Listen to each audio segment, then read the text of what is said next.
যারা আওয়ামী লীগের রাজনীতির সাথে সরাসরি জড়িত ছিলেন তারা বাদে যে কেউ জাতীয় নাগরিক পার্টি এনসিপির সদস্য হতে পারবে। রাঙ্গামাটিতে সাংবাদিকদের সাথে মত বিনিময়কালে এমন কথা জানিয়েছেন দলটির নেতারা। সকালে শহরের একটি রেস্টুরেন্টে এই মত বিনিময় সভায় নেতারা আরও বলেন, নির্বাচন কমিশনের নিবন্ধন পেতে এনসিপি কাজ করে যাচ্ছে। শিয়ালুকে রাঙ্গামাটি জেলা কমিটি গঠনে ইতিমধ্যে সার্চ কমিটি গঠন করা হয়েছে। এনসিপির পার্বত্য চট্টগ্রাম ও কক্সবাজার অঞ্চলের তত্ত্বাবধায়ক ইমন সৈয়দ মত বিনিময় সভায় উপস্থিত ছিলেন।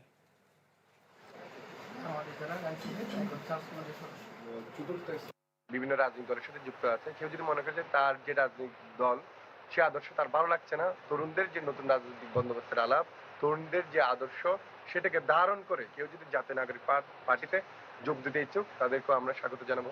ফলত এখানে আওয়ামী লীগ বাদে বাংলাদেশের যে কোনো সাধারণ নাগরিক, যে কোনো সাধারণ শ্রেণী পেশার মানুষ এবং একই সাথে কেউ তার পুরনো রাজনৈতিক দল ছেড়ে আমাদের পার্টিতে যুক্ত হতে চাইলেও তাদের প্রত্যেকে আমরা স্বাগত জানাই। নগদ পেমেন্টে 500 টাকা পর্যন্ত ক্যাশব্যাক আর লেনদেনে প্রতিদিন ডিপ ফ্রিজ এবং ঘন্টায় ঘন্টায় এসি টিভি সহ দারুণ সব গিফট।